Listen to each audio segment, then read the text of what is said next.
Welcome to Cheating Tales Lab. Wonderful to have you here today. We're truly grateful for your continued support. Tell us, where in the world are you tuning in from? Big city? Small town? We'd love to know.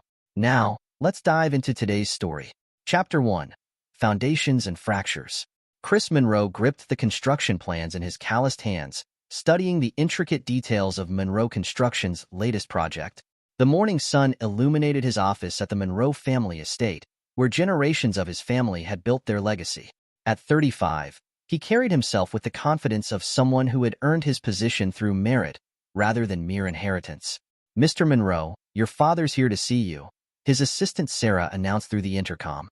"Send him in," Chris replied, rolling up the blueprints. Howard Ellison Monroe strode into the office, his presence commanding respect despite his advancing years. "That's the community center project?" he asked, nodding toward the plans. "Yes, we're finalizing the foundation specifications. The soil composition presents some challenges, but nothing we can't handle." Chris pulled out another set of drawings. "Take a look at these structural modifications I'm proposing." Howard examined the plans, his weathered face breaking into a proud smile. "You've always had an eye for this, son. Even as a kid, you'd spend hours with me at construction sites while Neil—" He trailed off, shaking his head. "Speaking of Neil, have you seen the latest marketing proposals?" Chris asked, his jaw tightening slightly. "The budget seems inflated." "Your brother has his own way of doing things," Howard replied diplomatically. "Perhaps you should discuss it with him directly." "I've tried." He deflects, makes excuses about market research and focus groups. Chris stood, pacing behind his desk. "The numbers don't add up, Dad. Something's off." A knock interrupted their conversation. Neil Monroe entered without waiting for a response, his designer suit and perfectly styled hair a stark contrast to Chris's more practical attire. "Family meeting without me?" Neil's smile didn't quite reach his eyes. "I just had lunch with the mayor. He's excited about the community center project. We were discussing the marketing budget," Chris stated flatly. "Care to explain why we need $100,000 for market penetration analysis?" Neil waved dismissively. "You wouldn't understand. Marketing isn't just about putting up billboards anymore. We need sophisticated data analytics, focus groups, social media campaigns." "I understand numbers just fine," Chris cut in. "What I don't understand is why our marketing expenses have tripled since you took over the department." "Boys," Howard intervened, "this isn't the time. We have the charity gala tonight. Your mother expects both of you there, presenting a united front." Chris noticed Neil checking his phone, thumbs flying across the screen. "Hot date tonight, little brother?"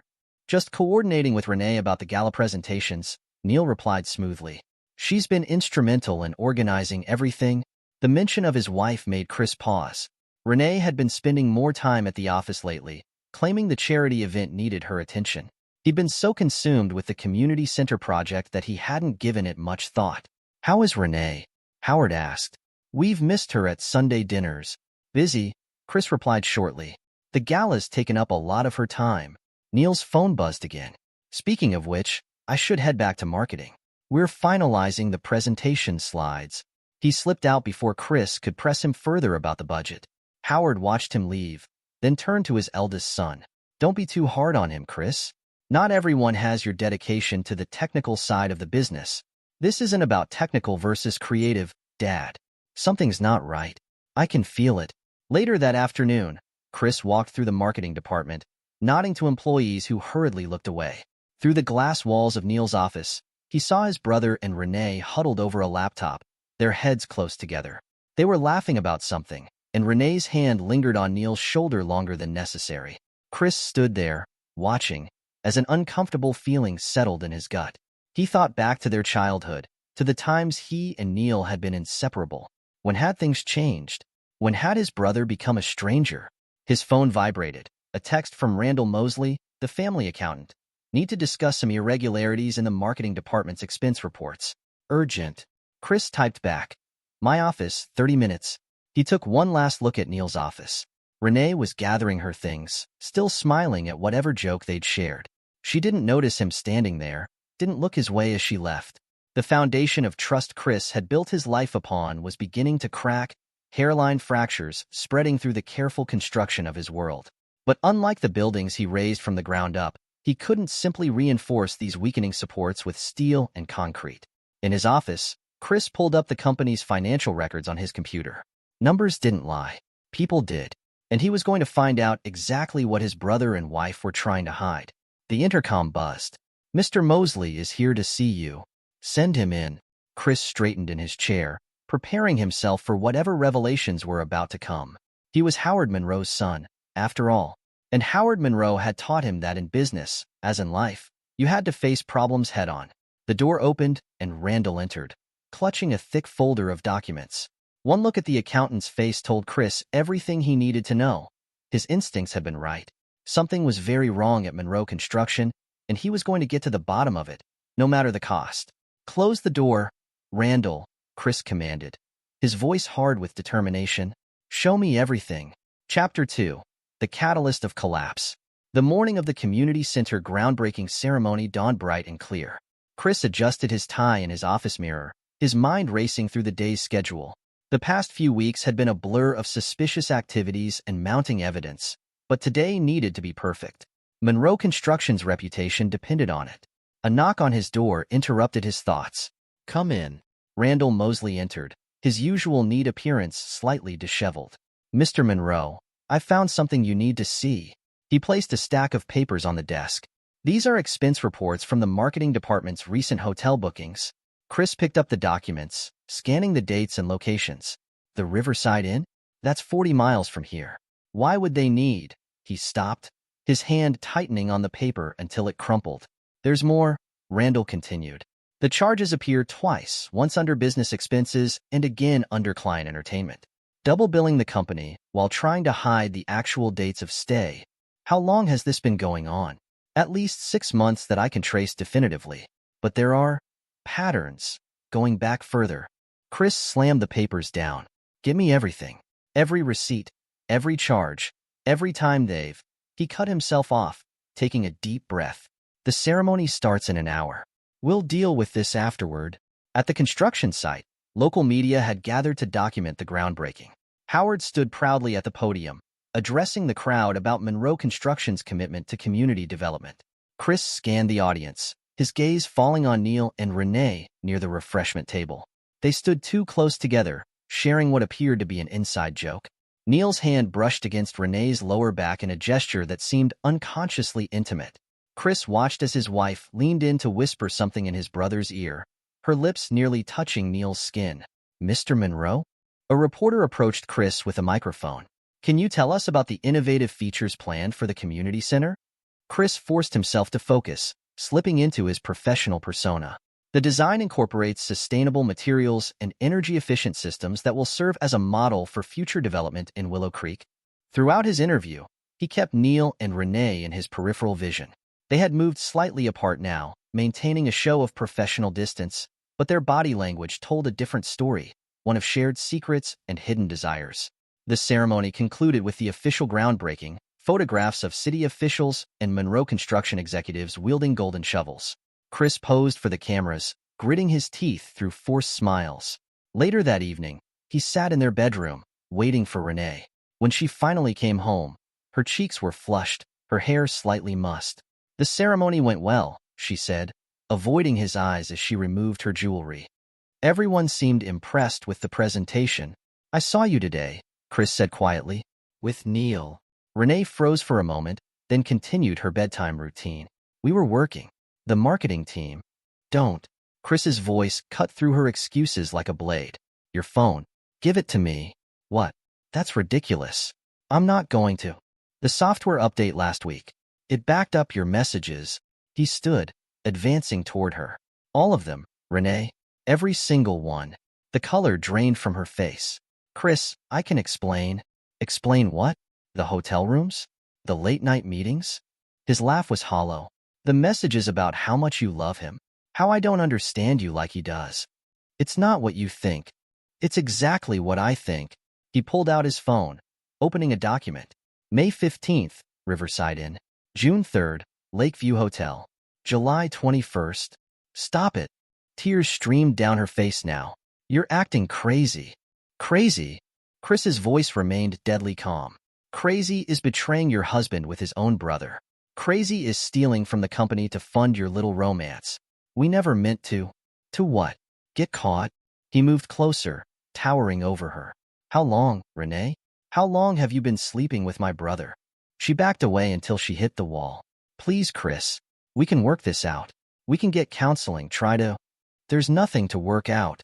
He turned away from her, disgust evident in every movement. Pack your things. Get out of my house. You can't just throw me out. I have rights. Rights? He spun back around, his expression terrible in its intensity. You want to talk about rights? Fine.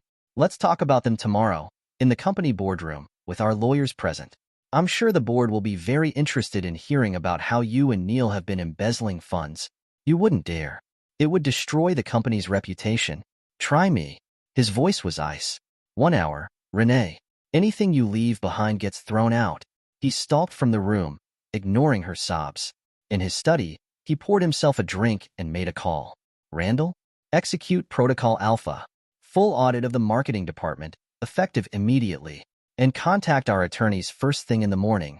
He paused, staring at the family photos on his desk. One more thing, call security. Have them revoke Neil and Renee's access to all Monroe construction properties. Tonight. The next morning, Chris sat in the boardroom, flanked by the company's legal team. Howard and Geraldine sat at the far end, their faces drawn with shock and grief. When Neil and Renee entered, they found armed security guards stationed at the doors. What is this? Neil demanded, trying to maintain his usual confident demeanor. Chris nodded to Randall, who distributed thick folders to everyone present. This, he said, his voice carrying clearly through the silent room, is evidence of your betrayal, both personal and professional. As the board members opened their folders, gasps and murmurs filled the room. Neil's face went pale as he realized the extent of the documentation: bank statements, hotel receipts, text messages, surveillance photos. You had us followed? Renee whispered, horrified. I protected my interests. Chris remained seated, emanating cold authority. Which is more than I can say for either of you. You were too busy playing boss, Neil sneered, but his voice shook slightly. Renee needed someone who could keep up with her ambitions. Ambitions? Chris raised an eyebrow. Is that what you call stealing from our family's company? You never understood me, Renee added, grabbing Neil's hand defiantly. You were content to let life pass you by while we built something real. Howard slammed his hand on the table. Something real? You've destroyed this family. Both of you. The board will vote this afternoon on your immediate termination, Chris announced, his tone businesslike. Criminal charges are being considered. But first, he pulled out one final document. Renee, you'll find divorce papers in front of you. Sign them, and if I refuse, then I'll ensure every hotel, every restaurant, every place you two used company money to conduct your affair becomes public record. His smile was razor-sharp. I'm sure your social circle would love to hear those details. Silence fell over the boardroom as Renee picked up the pen with trembling fingers. Neil watched helplessly as she signed away her marriage, her position, her reputation. Get out, Chris commanded when she finished. Both of you. Security will escort you from the building. As they were led away, Geraldine burst into tears. Howard moved to comfort his wife, looking years older than he had that morning. Son, he began. But Chris cut him off. The community center project needs my attention. He stood, straightening his tie. Randall, have legal prepare statements for the press. Keep it professional. Corporate restructuring, mutual separation, nothing more. He walked out of the boardroom, his footsteps echoing through the halls of the building his ancestors had built. The foundation of his life had crumbled, but he would rebuild it, stronger, harder, without room for weakness or betrayal. In his office, he looked out over the city his family had helped shape. His phone buzzed with a message from an unknown number. You'll regret this, brother. We're not finished. Chris deleted the message without responding. They were finished. He would make sure of it. Chapter 3. The Crucible of Resilience. 6 weeks after the boardroom confrontation, Chris sat alone in his office at midnight, surrounded by project files and financial reports. The betrayal had transformed his workspace into a command center for damage control. Spreadsheets covered his desk, each one revealing another layer of Neil and Renee's deception. A knock interrupted his concentration. Randall Mosley entered, carrying a fresh stack of documents. More irregularities? Chris asked, not looking up from his computer. Different this time, Randall placed a folder in front of him. They've started a competing firm. Already secured 3 contracts that were supposed to be ours. Chris opened the folder, scanning the contents. They're undercutting our bids by 20%. How? That's not all. Randall shifted uncomfortably. Renee's pregnant. The pen in Chris's hand snapped, spraying ink across the documents.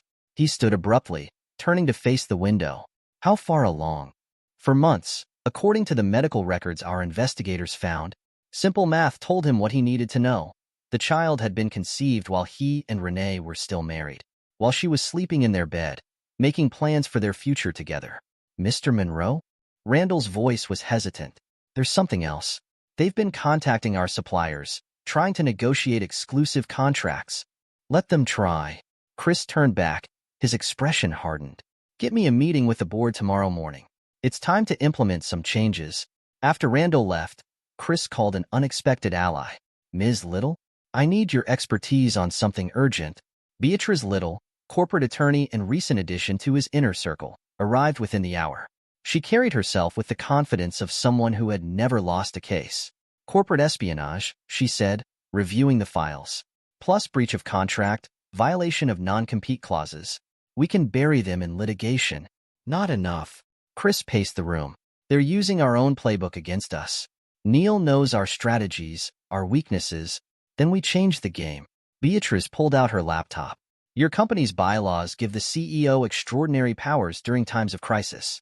We can use that to restructure operations, implement new security protocols. They worked through the night, crafting a strategy that would protect Monroe Construction while systematically dismantling Neil and Renee's attempts at competition. By dawn, Chris had a clear path forward.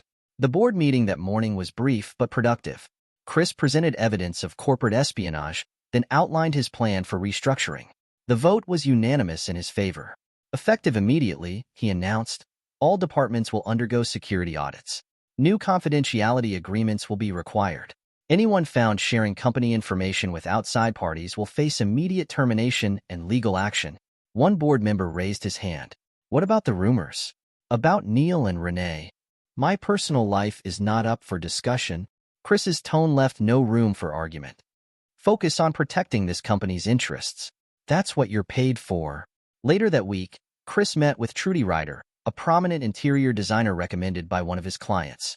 Her reputation for transforming spaces matched his need for change. The office needs a complete overhaul, he explained, leading her through the building, something that reflects strength, innovation. Trudy studied the space with a professional eye.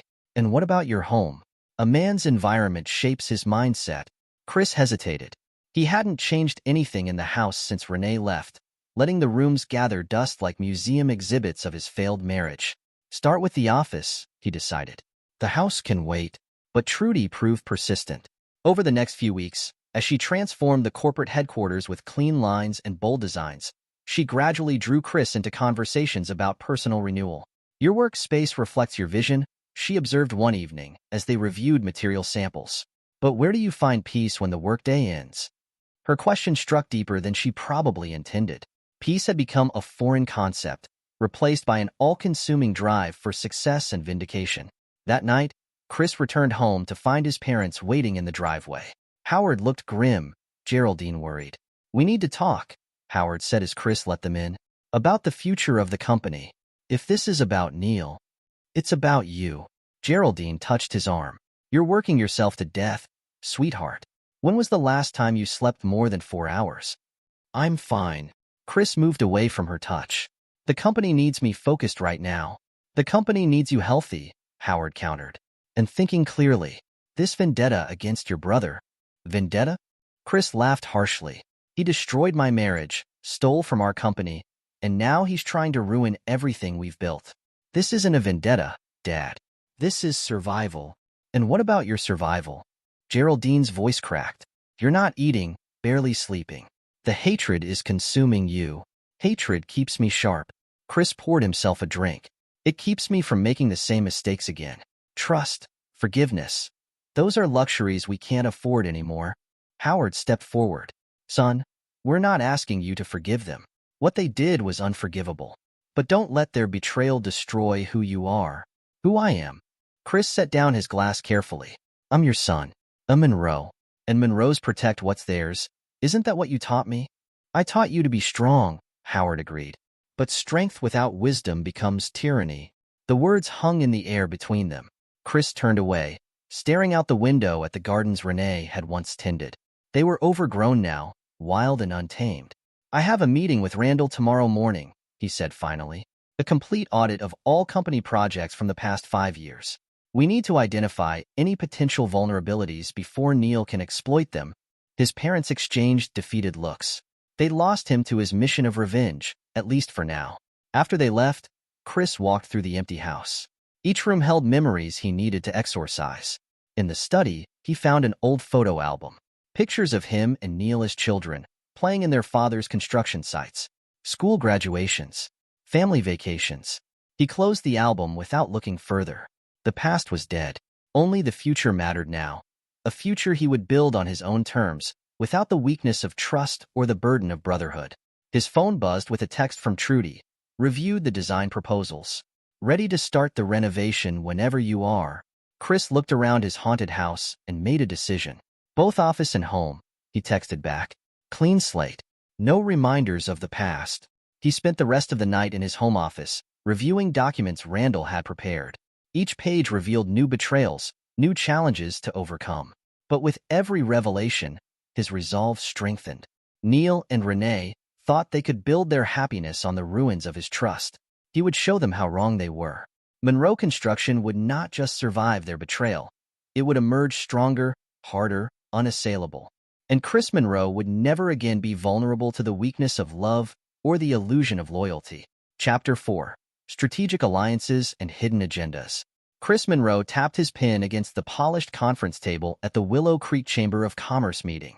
His attention wasn't on the speaker discussing local business development, but rather on Beatrice Little, the sharp-suited corporate attorney presenting statistics on recent litigation trends.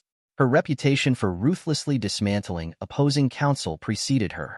Thank you for your attention, Beatrice concluded, gathering her materials. Any questions? The room rustled with movement as attendees began networking. Chris remained in his seat, watching Beatrice deflect attempts at small talk with practiced efficiency. When the crowd thinned, he approached. Ms. Little, your analysis of predatory business practices was fascinating. She studied him with calculating eyes. Mr. Monroe, I followed your company's recent situation with interest. Have dinner with me, he said. Professionally. I have a proposition that might intrigue you. 2 hours later, they sat in a private booth at La Maison, Willow Creek's finest restaurant. Beatrice cut straight to the point between bites of coq au vin. You want revenge, she stated. But you need it to be legal, sustainable, and absolute. I want justice, Chris corrected, though his tight grip on his wine glass betrayed his emotions. My brother and ex-wife think they can build their success on stolen foundations, and you want to demolish those foundations. Beatrice's lips curved in appreciation. Tell me about their vulnerabilities. Chris pulled out a folder. Neil's new company relies heavily on 3 major suppliers. Without them, his projects grind to a halt. Acquisition targets, Beatrice mused, scanning the documents. But they'll see you coming. Not if we use shell corporations and third-party buyers. I'm willing to liquidate personal assets to fund it. Beatrice's eyes glinted. Better. Who handles your PR? We don't have a dedicated team. Why? Because we need to control the narrative. I know someone, Candace Hansen at Willow Creek Lifestyle. She's ambitious, hungry for bigger stories than charity galas and home renovations. Set up a meeting, Chris decided. And Beatrice? Money is no object. I want them destroyed. The next few weeks became a whirlwind of covert meetings and careful preparation. Randall Mosley proved invaluable, providing detailed financial analysis of potential acquisition targets. Each morning, Chris received updates on Neil and Renee's business activities, their client meetings, their attempts to secure new contracts. They're planning a major housing development, Randall reported one evening. Luxury condos on the east side. Who's financing it? First National seems interested. They're meeting tomorrow to discuss terms. Chris smiled coldly. Call Gerald Matthews at First National. Remind him who financed his brother's restaurant chain when no one else would take the risk. The next day, Neil and Renee emerged from First National looking shaken. The pattern repeated across town. Banks suddenly became hesitant. Investors developed cold feet. Beatriz orchestrated each setback through a web of business relationships and carefully timed revelations. Candace Hansen proved to be a masterful ally. Her first article appeared in Willow Creek Lifestyle, Innovation or Imitation, the fine line between inspiration and theft in local architecture. Without naming names, she raised pointed questions about originality and professional ethics that had Neil's potential clients whispering. "They're getting desperate," Randall reported after monitoring their financial transactions. Neil tried to access his trust fund yesterday, which has been frozen pending the fraud investigation, Beatriz added with satisfaction. "They're running out of options." Chris leaned back in his chair, reviewing their progress. The supplier acquisitions were proceeding quietly through various shell companies. Banking relationships were being systematically severed. The media was turning against them, but it wasn't enough. "We need to accelerate," he declared. "Beatriz, prepare the documentation for a hostile takeover." Randall, identify their weakest subcontractors, ones who might be willing to share information about cut corners and safety violations. "That's aggressive," Beatriz warned. "They'll fight back. Let them." Chris's voice was steel. "I've been building this trap for months. It's time to spring it." The team worked late into the night, piecing together their strategy. As Beatriz reviewed legal documents and Randall compiled financial data, Chris received an unexpected call. "Mr. Monroe? This is Trevor Ross from the building inspector's office. We've received some concerning reports about projects handled by your brother's company." "Really?" Chris's tone was neutral. "That sounds serious." "Very. We'll need to conduct thorough inspections. Multiple sites. Of course. Public safety is paramount." Chris muted the phone and smiled at his team. The dominoes are falling. By month's end, Neil and Renee's company faced investigations from 3 regulatory agencies. Their suppliers, now secretly controlled by Chris, began raising prices and extending delivery times.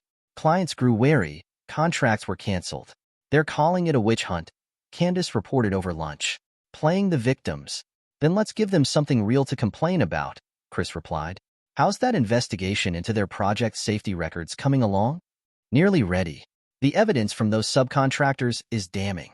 When this hits, their reputation will be radioactive." The pieces were in place. Chris stood at his office window, watching the city below. Somewhere out there, his brother and ex-wife still thought they could win, still believed they could escape consequences. He would teach them otherwise. His phone buzzed. A message from Beatriz. "Takeover documents ready. Board meeting scheduled for next week." Chris typed back, "Proceed." Then he poured himself a drink and smiled. The real battle was about to begin. Chapter 5. The Counterattack and Rising Tensions. The annual Willow Creek Business Symposium buzzed with anticipation. Neil and Renee stood at the podium, presenting their revolutionary housing development to hundreds of industry professionals. Neil's confidence radiated as he clicked through polished slides. "Our design philosophy prioritizes innovative living spaces," he declared, gesturing to architectural renderings. Each element carefully crafted to. A murmur rippled through the audience as phones lit up with notifications. Candace Hansen's latest exposé had just gone live, Stolen Dreams. The truth behind Willow Creek's newest development. Neil faltered mid-sentence as attendees began reading. The article detailed how the development's designs had been copied from confidential Monroe construction documents. Side-by-side comparisons left no room for doubt. "These allegations are baseless," Neil protested, but his voice cracked. "We have documentation." "Indeed you do." Beatriz Little's voice cut through the chaos as she stood. "Documentation stolen from Monroe construction servers. Would you like me to share the access logs?" The live stream captured crisis unfolding in real time. Investors rose and walked out. Reporters rushed forward, shouting questions. Renee grabbed Neil's arm, whispering urgently, but the microphones caught her words. "We need to leave. Now." Their hasty exit became fodder for local news. Within hours, social media exploded with memes of their retreat. Neil's attempted defense, a rambling Facebook post accusing Chris of corporate sabotage, backfired spectacularly when Beatriz released evidence of their own illegal activities. "They're planning something," Randall warned Chris that evening. Neil withdrew significant cash from their accounts this morning. "Let them thrash," Chris replied, reviewing surveillance photos. "Each move they make digs their grave deeper." Renee launched their counteroffensive through a carefully orchestrated charity campaign. She organized a gala benefiting women's shelters, positioning herself as a victim of corporate bullying. Local media covered her tearful speech about powerful men abusing their positions. Chris's response came within hours. Monroe Construction announced a major affordable housing initiative. The project, designed in partnership with Trudy Ryder, would provide homes for hundreds of low-income families. The contrast between Renee's luxury condos and Chris's community-focused development dominated headlines. "Your brother's trying to turn your parents against you," Beatriz reported. "He showed them documents suggesting you're using company resources for personal vengeance. Have our investigators found anything in their financial records?" "Better." Beatriz smiled grimly. "We traced wire transfers from the family trust to offshore accounts. Neil's been embezzling for months." The evidence shattered Neil's remaining credibility with their parents. Howard and Geraldine, confronted with proof of their younger son's theft, withdrew their support completely. Neil's desperation grew visible. During a key supplier meeting, he discovered Monroe Construction had acquired control through shell companies. His attempt to find alternate suppliers failed as word spread about missed payments and broken contracts. "Their cash reserves are almost depleted," Randall reported. "They've started selling personal assets." "Press harder," Chris commanded. "I want them feeling pressure from directions." The pressure mounted at a crucial city council meeting. Both companies presented competing project proposals. Neil's presentation derailed when council members received anonymous tips about safety violations at his previous developments. "These accusations are outrageous," Neil shouted, lunging at a council member who questioned his integrity. Security intervened as cameras rolled. Renee attempted damage control through back channels. Her representative approached Beatriz with an offer: merge the companies, share control, end the war. "Tell her," Chris instructed Beatriz, "that she can dissolve their company and surrender all assets, or face complete destruction." No negotiation. The rejection drove them to increasingly desperate measures. Neil was caught on camera threatening a building inspector. Renee's public appearances became erratic, marked by emotional outbursts and incoherent accusations. "They've lost 3 major clients this week," Randall updated. "Their project financing is collapsing." Chris watched their downfall from his office, remembering the betrayal that started it all. His revenge wasn't just about punishment. It was about justice, about showing the world that actions had consequences. The final blow came unexpectedly. A routine insurance audit revealed systematic fraud in Neil's completed projects. False claims, inflated costs, faked inspections. The evidence mounted into an irrefutable case. "The regulatory agencies are moving in," Beatriz announced. "Multiple investigations, possible criminal charges." "Perfect." Chris turned from his window. "Prepare the takeover documents. It's time to end this." Chapter 6, The Gathering Storm. Chris studied the takeover documents spread across his desk, each page a carefully crafted instrument of destruction. Beatriz had outdone herself. The terms appeared generous while stripping Neil and Renee of any meaningful control or assets. "The timing is crucial," Beatriz explained, highlighting key sections. "We move when their main loan payment comes due. Their lender is on board?" "Fully." She smiled. Amazing how cooperative banks become when presented with evidence of fraud. The plan executed with precision. Neil received the takeover offer the same morning his lender called in their loans. His desperate call to their lawyer ended quickly. No firm would touch his toxic case. "Mr. Monroe," his secretary buzzed. "Your brother's here. He's demanding to see you." "Security team in place?" "Yes, sir. And the recording equipment is active." "Send him in." Neil burst through the door, face contorted with rage. "You manipulative bastard. You think you can steal my company?" "Steal?" Chris raised an eyebrow. "Like you stole my wife? My clients? My trust?" "That was different. Renee and I love each other. You were ignoring her, focused only on work. And now I'm focused on you." Chris's voice could have frozen fire. "How's that working out?" Neil slammed his fists on the desk. "I'll fight this. I'll expose your schemes, your corporate espionage." Interesting choice of words. Chris pressed a button, and screens lit up with surveillance footage. "Like this scheme? You bribing city officials? Or these construction sites where you cut corners to save money?" The color drained from Neil's face. "You've been watching us? I've been hunting you. And now?" Chris stood slowly. "I've won." Security arrived to escort Neil out, his threats echoing down the hallway. Randall entered as they left, carrying fresh reports. "Their investors are pulling out. Stock values plummeting." And he hesitated. Renee's tried accessing her old files at the office. Looking for leverage? Chris laughed coldly. She'll find nothing. I purged her access months ago. The next days brought increasing desperation from their camp. Neil attempted to rally support at an emergency board meeting, presenting manufactured evidence of market manipulation. His performance ended spectacularly when Randall played audio recordings of his kickback schemes with suppliers. Renee tried a different approach, filing for emergency custody rights over their child. Her petition painted Chris as an obsessed ex-husband destroying their lives out of spite. The court saw through it, Beatriz reported. Especially after the psychological evaluation showed the child's distress stemmed from their behavior, not yours. Where are they living now? That mansion they bought? Randall checked his notes. In foreclosure. They've been trying to sell assets, but our legal holds have frozen most accounts. Chris implemented the next phase. Operation Phoenix. Monroe Construction began acquiring Neil's failed projects at bargain prices, announcing plans for rehabilitation and community improvement.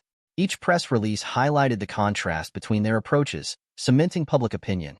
Neil's response shocked even Chris. Anonymous threats reached Monroe Construction employees, suggesting criminal connections. But Chris had anticipated this. His security team, led by Gabriel Moore, intercepted and documented each attempt. Your brother's meeting with known criminals, Gabriel reported. Want us to intervene? Monitor and record, Chris ordered. Add it to the evidence pile. Renee's public unraveling provided its own ammunition. At a charity auction, she verbally attacked a donor questioning their finances. The viral video showed her transformation from polished professional to raving desperado. The remaining investors are jumping ship, Randall confirmed. Their company's effectively dead. But Chris wasn't finished.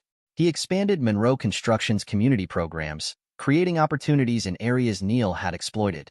Local politicians, recognizing the shifting winds, aligned themselves with his initiatives. Then Beatriz delivered the coup de grace, comprehensive evidence of insurance fraud. The documentation detailed years of systematic deception, with both Neil and Renee's signatures on falsified claims. Federal investigators are interested, she said. This goes beyond civil courts now. Chris reviewed the evidence package. Each page represented another nail in their coffin, another step toward complete destruction of their lives and reputations. Winter descended on Willow Creek, matching the frozen wasteland of Neil and Renee's future. Their attempts to flee justice were thwarted by Chris's foresight, travel alerts, frozen accounts, watchful eyes at ports and airports. The final board meeting approached. Chris stood in his renovated office, surveying the empire he'd protected and strengthened. Neil and Renee had tried to take everything from him. Instead, they'd given him the motivation to become more powerful than ever. Sir? His assistant interrupted his thoughts. The board members are arriving. Good. Chris straightened his tie, ready to end this chapter of his life. It's time to show them what real power looks like. Chapter 7. The Turning Point. Monroe Construction's headquarters buzzed with anticipation as board members filed into the newly renovated conference room. Howard Monroe gripped the podium, his knuckles white, while Geraldine sat rigid in her chair. The tension thickened as Neil and Renee slipped in through the back door, taking seats near the exit. This meeting will come to order, Howard announced, his voice carrying the weight of decades of leadership. He glanced at Chris, who gave a subtle nod. Today marks a pivotal moment in our company's history. Neil leaned forward, a smirk playing on his lips. Renee touched his arm, both of them confident in their position despite recent setbacks. Their arrogance would be their undoing. After extensive consultation with our legal team, Howard continued, I am implementing an immediate change in leadership structure. He pulled out a document. Effective immediately, all company assets and control transfer to Chris Monroe. The smirk vanished from Neil's face. What? He jumped to his feet. You can't do this. Sit down, Mr. Monroe. Beatriz Little's command cut through his protest. She approached the board table, spreading documents before each member. These papers detail the transfer of ownership. All legal requirements have been met. This is a coup. Neil's face reddened. He's manipulating you, Dad. Can't you see what he's doing? Howard's expression hardened. I see perfectly well what everyone has done. The evidence speaks for itself. Randall Mosley stepped forward, carrying a thick binder. Shall I outline the financial discrepancies we've uncovered, Mr. Neil? The fraudulent contracts? The embezzled funds? Those records were confidential. Renee burst out, then caught herself too late. So you admit they exist? Beatrice pounced on the slip. Interesting choice of defense, Mrs. Monroe. Chris watched the scene unfold, his face impassive. He'd orchestrated this moment down to the smallest detail. Each player positioned exactly where they needed to be. Neil tried a different tactic. Think about what you're doing to the family name. The scandal. The scandal you created? Chris finally spoke, his voice deadly quiet. When you stole my wife. When you undermined this company.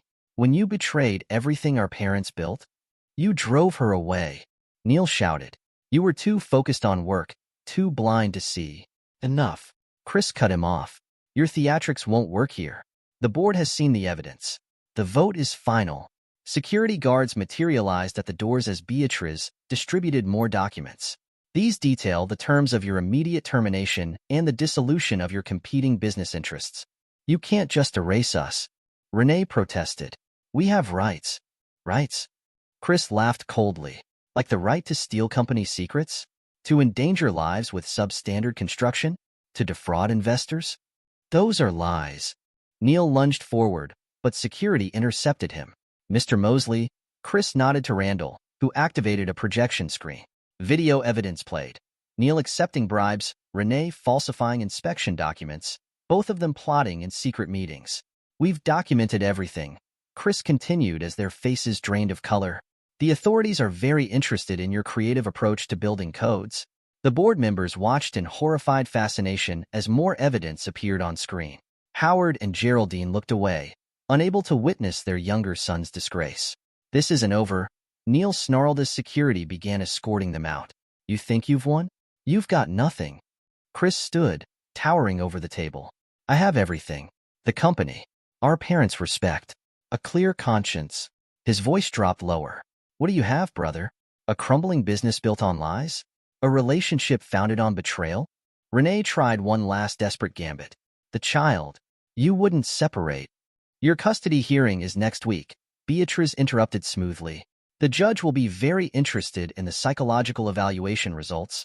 They were half-dragged from the room, their threats and protests echoing down the hallway. Through the windows, camera flashes announced Candace Hansen's media presence, ready to document their downfall. Chris addressed the remaining board members. Let's discuss the company's future. He activated a presentation. I've prepared a detailed restructuring plan. The meeting proceeded efficiently, but beneath his professional demeanor, Chris savored each moment.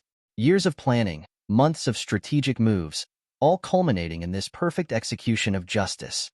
Outside, Neil and Renee faced a media firestorm.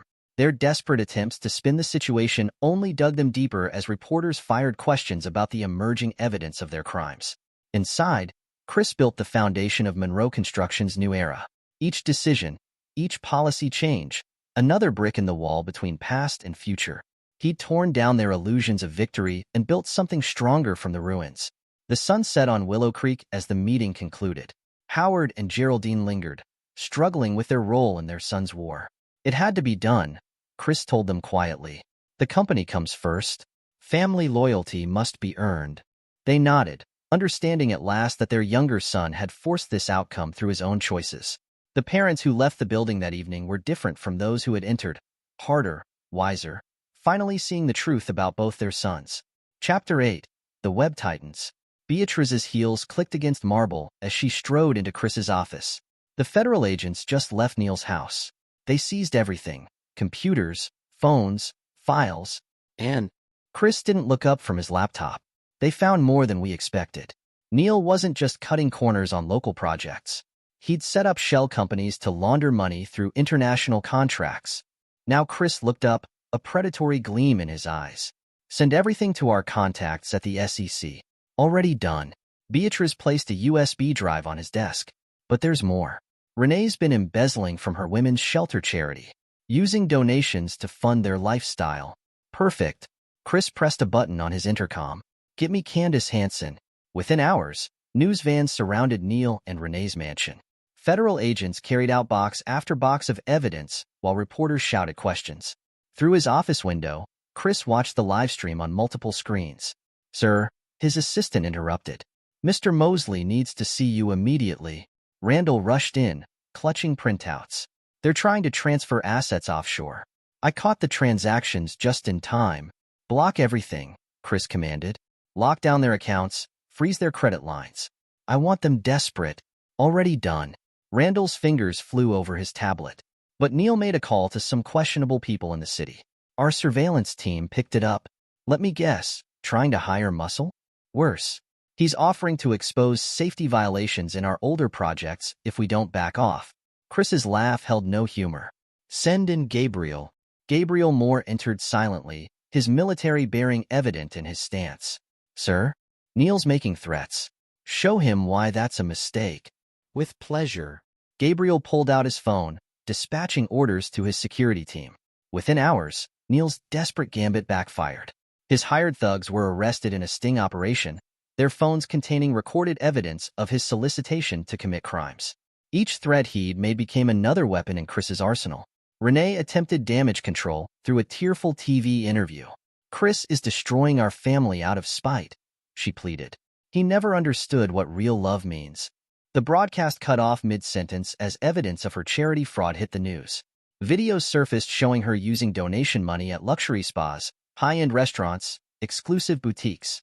Their lawyer quit, Beatrice reported later that day. No one will represent them now. What about the custody hearing? Scheduled for tomorrow. The psychological evaluation results are devastating. The child shows clear signs of trauma from their erratic behavior. Chris nodded. Make sure Howard and Geraldine are prepared to take temporary custody. The hearing proved brutal. Neil and Renee's facades cracked under questioning. Their attempts to paint Chris as the villain dissolved when evidence of their neglect emerged. Missed doctor appointments, unexplained absences, witnesses to their public fights. The court hereby grants temporary custody to Howard and Geraldine Monroe, the judge announced. Furthermore, given the pending criminal charges, all visitation must be supervised. Renee's scream echoed through the courthouse. Neil had to be restrained by bailiffs as he lunged toward Chris, shouting threats that only strengthened the judge's decision. Back at Monroe Construction, Chris implemented the next phase.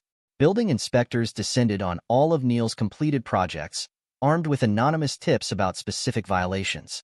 The results exceeded expectations. 3 buildings evacuated so far, Randall reported. Structural issues, substandard materials, falsified safety certificates. The media's having a field day. Make sure our company handles the renovations, Chris instructed. Full price, no corners cut. Show them the difference between their methods and ours. The contrast proved devastating. Each revelation of Neil's negligence highlighted Monroe Construction's integrity. Clients flocked to Chris's company, while Neil's former customers filed lawsuits. Chapter 9. Redemption and Renewal. The courtroom fell silent as the judge prepared to deliver the verdict. After weeks of testimony, dozens of witnesses, and mountains of evidence, justice was about to be served. In the matter of corporate fraud, embezzlement, and criminal negligence, the judge began. This court finds the defendants, Neil Monroe and Renee McNamara Monroe, guilty on all counts. Neil's face turned ashen. Renee swayed in her seat. Given the severity of these crimes, particularly the willful endangerment of public safety through substandard construction practices, this court sentences Neil Monroe to 15 years in federal prison. Gasps filled the courtroom. Neil's legs gave out, forcing him to grip the defense table. Renee McNamara Monroe, in consideration of your role as primary caregiver and cooperation with authorities, this court sentences you to 3 years house arrest with mandatory community service. Chris watched from the gallery, his expression unchanging. The sentences weren't just punishment. They were public proof of his triumph, validation of his relentless pursuit of justice. Additionally, the judge continued, the defendants are ordered to pay restitution totaling $20 million to affected parties. Outside the courthouse, reporters swarmed Chris. How do you feel about the verdict? Justice has been served, he stated simply. Monroe Construction will continue focusing on what matters, building quality projects that benefit our community. In the following months, Chris's vision for the company expanded. The Community Center project, once tainted by Neil's betrayal, became a showcase of innovation and integrity. Local schools brought students to tour the construction site, learning about ethical business practices. Howard and Geraldine thrived in their role as guardians, providing the stability their grandchild desperately needed. The boy's nightmares decreased, his grades improved, and therapists noted significant positive changes. Chris transformed the company's culture. New policies emphasized transparency and accountability. Employee profit-sharing programs rewarded ethical behavior. The industry took notice. Monroe Construction became a model for corporate responsibility. The latest quarter's results are impressive, Randall announced during a board meeting. Our market share has doubled. Client satisfaction rates at record highs. And Neil's former clients? Chris asked. Most have signed with us. The rest are in negotiations. The company's success attracted national attention. Business magazines featured Chris's leadership style. Universities invited him to speak about corporate ethics. Each appearance reinforced his triumph over betrayal. One evening, as Chris worked late in his office, Beatrice brought news from prison. Neil tried to appeal. Failed spectacularly. He's been moved to maximum security after trying to bribe guards. And Renee? Struggling under house arrest. Her therapy sessions aren't going well. She keeps ranting about revenge. Let her. Chris turned back to his work. She has nothing left to threaten us with. The years of planning, the careful accumulation of evidence, the strategic destruction of their lives. It had all paid off. Neil and Renee's betrayal had intended to destroy him. Instead, it had forged him into something stronger, more ruthless, unshakable. His revenge wasn't just complete. It was eternal. Long after their prison terms ended, they would live as pariahs, marked by their crimes, haunted by their choices. Their son would grow up knowing their true nature, understanding why they'd lost everything. And Chris? He stood victorious atop the empire they tried to steal, his power absolute, his reputation untouchable. He transformed personal betrayal into professional triumph, emotional pain into corporate success. The moon rose over Willow Creek as Chris signed the final documents transferring Neil's remaining assets to Monroe Construction. In the end, justice wasn't about forgiveness or healing. It was about power, taking it, wielding it, using it to ensure those who betrayed you never rose again. He'd done more than survive their betrayal. He'd turned it into the foundation of his greatest victory. That was the true revenge. Not just destroying them, but using their destruction to build something greater than they could have imagined. The lights of Willow Creek sparkled below his office window, each one representing a life touched by his company's work. He'd protected those lives from Neil's negligence, turned betrayal into benefit, pain into progress. That was his legacy now. Not the broken trust or the bitter memories, but the empire built from their ashes. An empire that would stand as eternal testimony to a simple truth. Betrayal, Chris Monroe, and you didn't just lose. You ceased to exist. Epilogue. A decade later, the skyline of Willow Creek had transformed over the past 10 years. Monroe Construction's influence stretched across the city, marked by innovative buildings and community developments that had turned the once modest town into a thriving urban center. At the heart of it all stood the Monroe Tower, a 50-story testament to power and precision. Chris Monroe sat in his top-floor office, reviewing reports from his company's newest international expansion. At 48, his presence commanded even more authority than before. Success had honed his features into sharp angles, while his eyes retained their calculating intensity. Mr. Monroe, his assistant's voice came through the intercom. The board is ready for your annual address. He gathered his materials, pausing to look at the digital displays covering one wall. Each screen showed real-time data from Monroe Construction projects worldwide.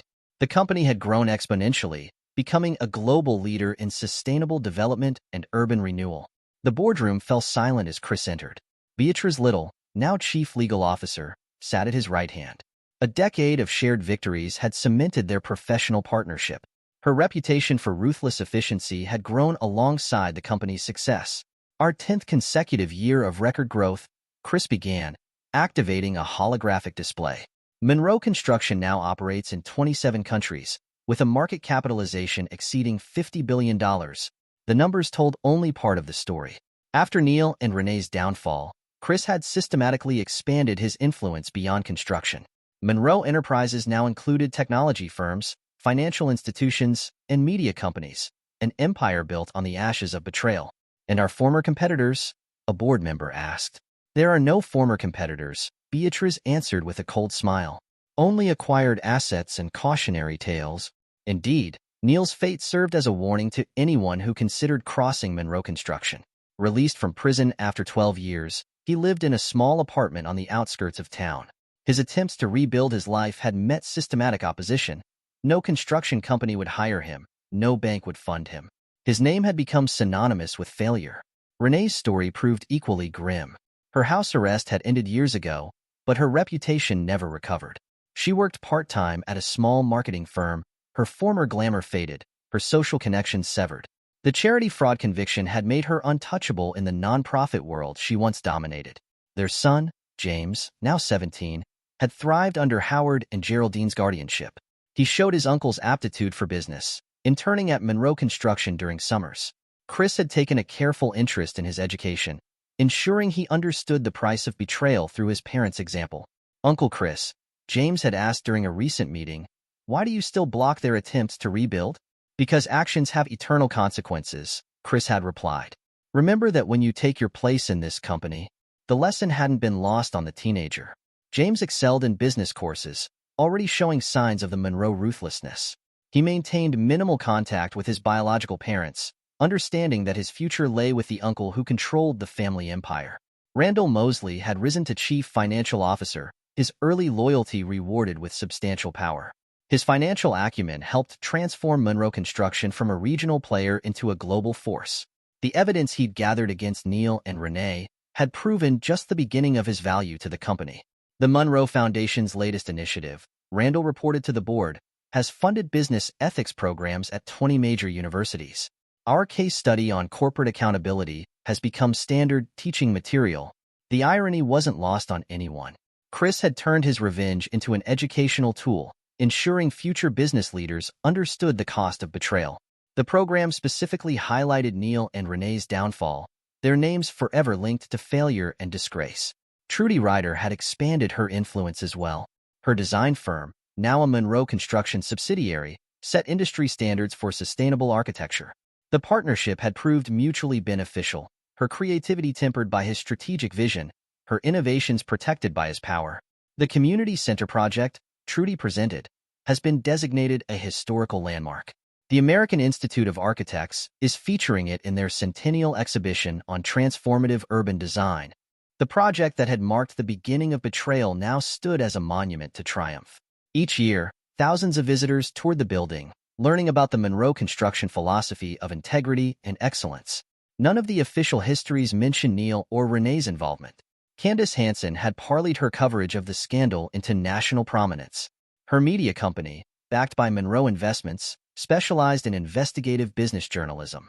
She maintained a symbiotic relationship with Chris, her network highlighting Monroe Construction's successes while exposing competitors' weaknesses.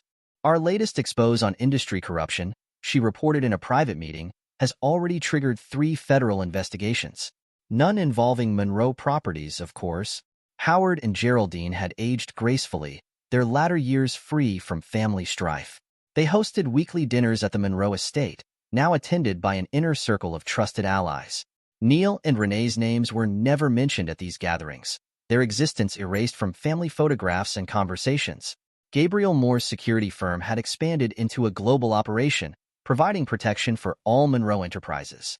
His teams monitored Neil and Renee constantly, ensuring they never gained enough resources or connections to cause trouble. Any attempt to contact former business associates met swift, decisive response. They tried reaching out to an overseas investor last month, Gabriel informed Chris.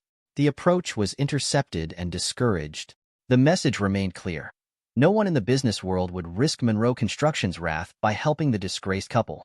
Their isolation was complete and permanent. After the board meeting, Chris visited the Monroe Construction Training Center.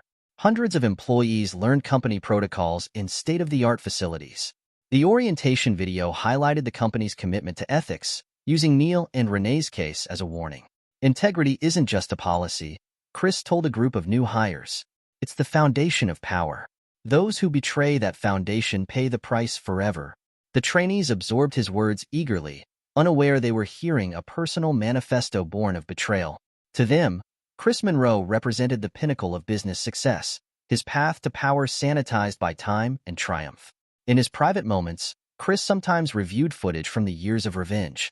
The boardroom confrontation, the court proceedings, the media coverage of Neil and Renee's downfall. Each video preserved in high definition, a digital testament to justice served. These weren't moments of weakness or regret. Rather, they reinforced his understanding of power and consequences. The betrayal that might have destroyed him had instead created something invincible, a man who turned personal pain into professional dominance. His marriage to Renee and brotherhood with Neil had died, but the lessons lived on. Trust was a weapon. Loyalty had to be enforced. Power, once gained, must be used to ensure betrayal never succeeded. The sun set over Willow Creek as Chris reviewed plans for the company's next decade. Monroe Construction would continue expanding, absorbing competitors, strengthening its hold on global markets. Each new project would further bury the past beneath layers of success. James would eventually take his place in the company hierarchy, groomed to continue the Monroe legacy of power and retribution. The boy's parents would watch from their enforced poverty as their son inherited the empire their betrayal had helped build. That was Chris's ultimate victory, not just destroying those who betrayed him, but ensuring their destruction served as an eternal lesson. His revenge hadn't ended with their conviction. It lived on in every Monroe Construction project, every business deal, every demonstration of power. Neil and Renee had tried to steal his company and destroy his life. Instead, they'd helped create something far greater, a dynasty built on the principle that betrayal carried infinite costs. Their suffering would continue as long as Monroe Construction existed, their story a perpetual warning to anyone who considered crossing the man who turned revenge into an empire. The lights of Monroe Tower illuminated the city as Chris finalized his plans. In the decades since justice was served, he transformed a regional construction company into a global force. Personal betrayal had become professional legend, private pain converted to public power. That was the true legacy of Neil and Renee's betrayal. Not the pain they'd caused, but the empire it created. An empire built on the understanding that trust, once broken, could never be repaired. An empire that would stand for generations as testament to a simple truth. Crossing Chris Monroe didn't just end careers or destroy lives. It created legends of failure that would be remembered as long as his success endured. The night settled over Willow Creek, and in his tower of power, Chris Monroe smiled. He'd achieved something greater than mere revenge. He'd turned betrayal into destiny, personal hatred into professional domination. The company that Neil and Renee tried to steal now shaped the world. While they lived in the shadows of its success, eternal examples of the price of treachery. That was justice, not just punishment, but perpetual consequence. Not just revenge, but eternal reminder. The betrayed had become the betrayer's nightmare, their downfall forever linked to his ascension. In the end, Chris hadn't just survived their treachery. He turned it into the foundation of an empire that would outlive them all. This is where our story comes to an end. Share your thoughts in the comments section. Thanks for your time. If you enjoy this story, please subscribe to this channel. Click on the video you see on the screen, and I will see you there.